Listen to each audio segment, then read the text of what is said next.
En envahissant l'Ukraine en février 2022, Vladimir Poutine espérait une victoire rapide. Il n'en a donc rien été et un an après, la Russie paraît dans une impasse militaire. Mais Poutine ne renoncera sans doute pas. Il persiste à penser que l'Ukraine appartient à la Russie et que l'Occident doit être combattu. La Russie entretient de longue date avec l'Occident une relation ambiguë, un mélange de fascination et de rivalité. Mais aujourd'hui, dans l'esprit de Poutine, l'Occident n'est plus qu'une menace et l'incarnation d'un modèle en déclin, en décadence.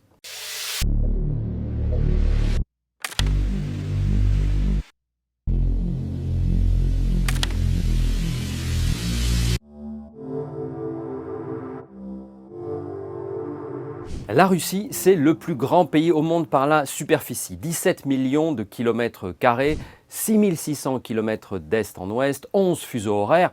Et la carte que chaque écolier russe peut regarder dans sa salle de classe entretient cette idée de grandeur. La Russie, c'est le plus grand pays au monde. L'Ukraine est considérée par la Russie comme une continuité géographique de l'espace russe, d'autant qu'il n'y a pas de limitation physique au sens premier. Elle est aussi perçue, l'Ukraine, comme une sorte de zone tampon parfaite avec l'Occident, tout comme d'ailleurs la Biélorussie. La Russie abrite plus d'une centaine de peuples différents. Les Russes représentent à peu près 80% de la population, d'où là aussi un sentiment de supériorité et la volonté d'imposer une identité. Mais le talon d'Achille de la Russie, c'est la démographie. 145 millions d'habitants, une population en baisse, essentiellement concentrée dans les villes, un taux de natalité faible, 1,5. En face, l'Europe, c'est 450 millions d'habitants, les États-Unis, 330 millions.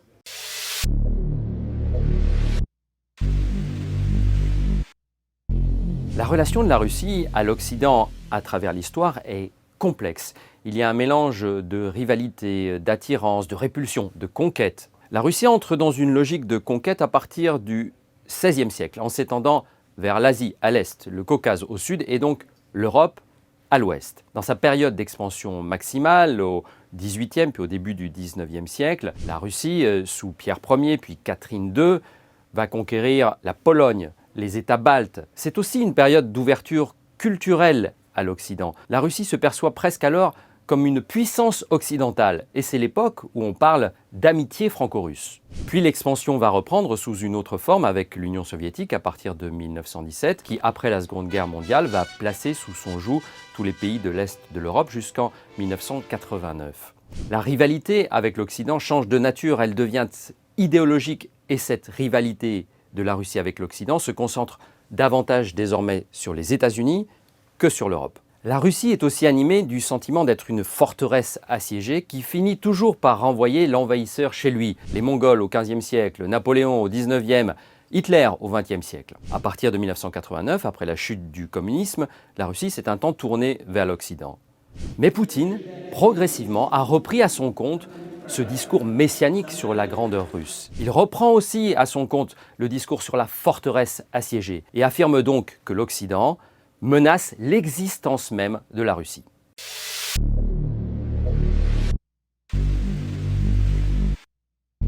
Là encore, la relation de la Russie à l'Occident est ambiguë et surtout asymétrique.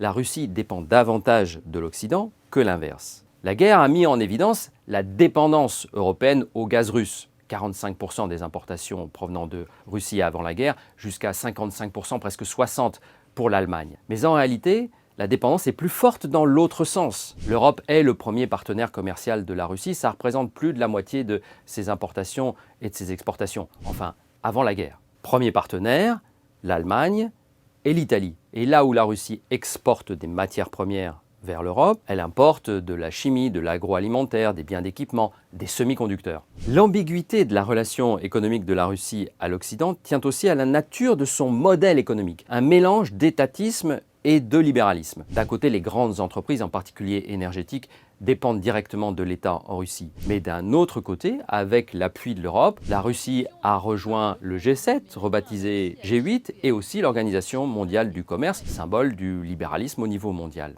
Donc oui, économiquement, la Russie est plus dépendante de l'Europe que l'inverse, d'où l'efficacité des trains de sanctions, 9 en 10 mois imposés par l'Union européenne à Moscou, sur tous les secteurs désormais, y compris le pétrole, et même le recours au gaz russe a désormais diminué de moitié.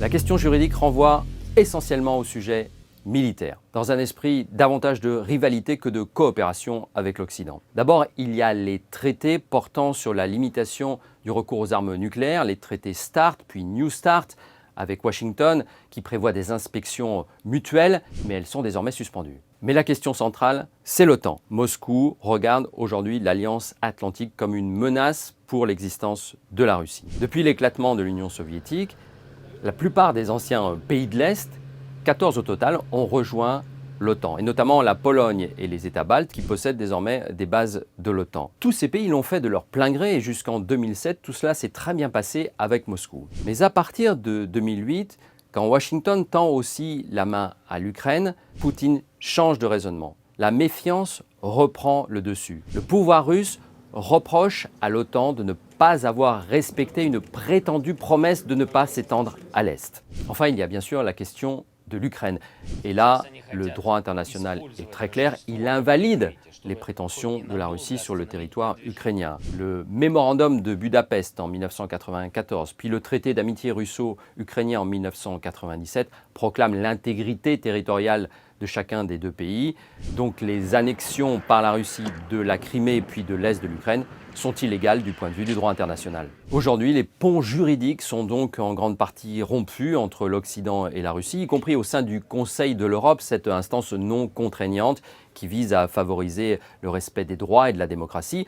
La Russie en a été exclue.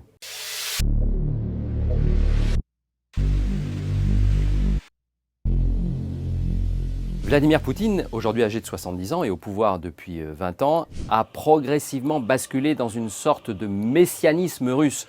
Il se voit comme l'homme qui va rétablir la grandeur de l'Empire russe, la destinée mondiale de son pays. Il considère aussi l'éclatement de l'URSS comme la pire catastrophe de l'histoire du XXe siècle, un traumatisme, la dislocation de l'Empire. Et comme il concentre le pouvoir entre ses mains, personne ne vient le contredire. Il flatte aussi le nationalisme et il a progressivement teinté son discours de religion en s'alliant au patriarche Kirill. Il se pose donc en défenseur de l'Église orthodoxe. Ce mélange conduit Poutine à considérer l'Occident d'une part comme une menace militaire pour l'existence de la Russie et aussi comme l'incarnation d'une civilisation décadente. Avec le patriarche, il voit en l'Occident l'antéchrist, le lieu où disparaît la famille traditionnelle et où prospère l'homosexualité. De ce point de vue, le combat contre l'Occident est donc aussi une forme de sainte croisade, de lutte du bien contre le mal. Ce discours anti-occidental connaît un certain écho dans toute une partie de la société russe qui est conservatrice sur les questions de société. Il est d'autant plus efficace qu'il s'accompagne aussi de révisionnisme historique. Par exemple, sur le fait que l'Ukraine aurait toujours été russe, ce qui est faux. Enfin, il est aussi efficace parce qu'il s'accompagne de mainmise sur les médias, de contrôle des réseaux sociaux et de mise à l'écart de tous les médias indépendants. En résumé, quelle que soit l'issue de la guerre en Ukraine, les séquelles s'annoncent durables dans la relation entre la Russie et l'Occident. Une forme de nouveau mur de Berlin n'est pas à écarter et la méfiance sera difficile à surmonter. Sauf, bien sûr, s'il y a un changement radical de régime à Moscou.